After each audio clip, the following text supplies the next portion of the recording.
Hey everybody, it's Second Chance Adventures. Today's day number 143 after having gastric bypass surgery.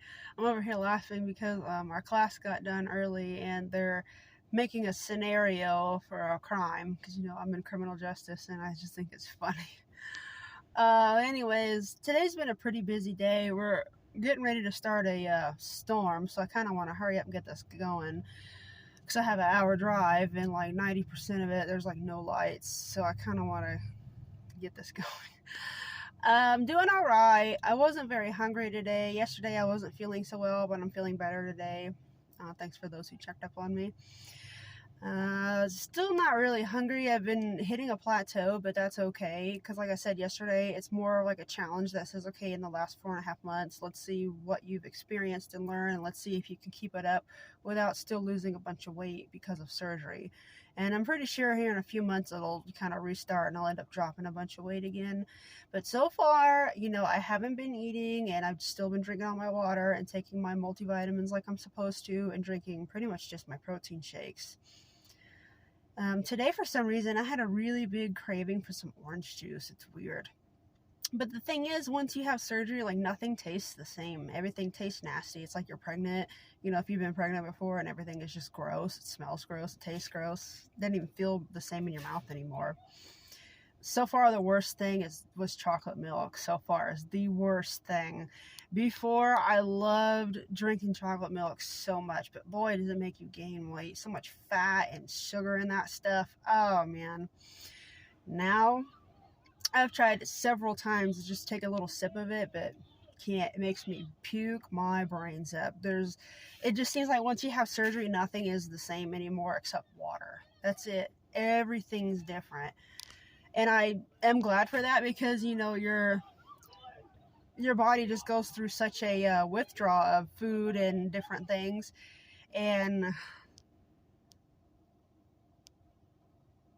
this is great. It just goes through such a withdrawal of the junk food that we ate. It goes through a withdrawal and your body ends up cleaning itself. Your body just detoxes and it gets all that junk out. So then when you actually try it again after a few months, your body is like, ew, what the heck is that? Your taste buds are like, ew, this is disgusting. Get this out of here. Go wash your mouth, which is great. And I want to keep it that way because there are so many foods that we don't really notice that just destroys our bodies in multiple ways. Either makes us gain weight, we sweat, we get acne, it affects our bones, things like that. I noticed that since I stopped having animal products, like a lot of my skin issues went away, just things like that, and it's great. So the surgery is wonderful, but at the same time, like I've said multiple times to you guys, you have to still make good choices. The surgery is the biggest help, but it's not the only help. You still have to make sure that you're not going in the kitchen to eat when you're bored. You have to make sure you're not going in the kitchen and making a huge plate. Just because the plate is so big does not mean you have to fill it up so big. Use small bowls to make small portions, and then just take that same small bowl and only fill it up half of the way, quarter of the way. Just make better choices. Just because it's there doesn't mean you have to have it. Just because you can now eat after 4.5 months does not mean you have to. It's all just the way you think now. And I encourage you guys to just try that on your own, even without surgery. It might help you. Maybe you might even not need surgery. But I had surgery and I'm not dogging anybody who does. But it does help. But there are a lot of changes that you have to stick with. It's a lifetime commitment. It's like having a child. It's a lifetime commitment. But anyways, that's all I really have today. I got to get going because it's really starting to thunder and lightning out, and I'm having a fun time watching this on the side. I wanted to participate in it, but I knew I wasn't going to end up doing the part I wanted to do because somebody else called it, and I didn't want to just be in the background.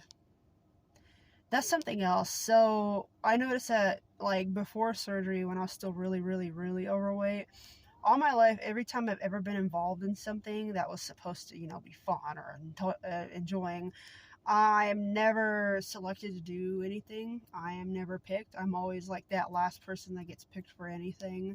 You know, like when you pick people for your side of the sports team, like you're playing at recess and they pick teams, I'm always that person that's last.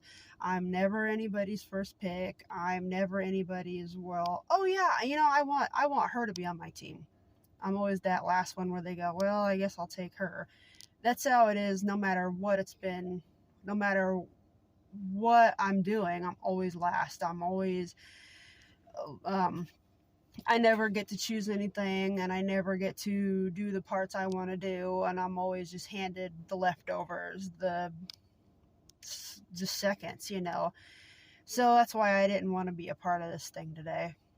But I look at it and think, you know, it must be nice to be wanted. It must be nice to be a part of something and somebody actually wants you there. But I told them the part I wanted to do, and they're like, no, we're going to do that with somebody else. And I know it was just the person that everybody likes, and it's the person that's more around, you know, kind of thing. Plus, it was a chick that was really skinny and really, really pretty. So it's just a common thing. When you've been fat your whole life, you just automatically know that you're not going to be the one that's picked for anything. You're the one that's pushed away. You're the one that's rejected. You're the one that's, you know, forgotten about and left out, no matter what you're doing, where you're at, who you're with. But it's just life. But it must be nice to be wanted. But anyways, I'll see you guys later. Kind of got a little sad there, but you know what? It's called Second Chance Adventures for a reason, and one of these days, I will get my throne back. I'll see you guys later. Bye.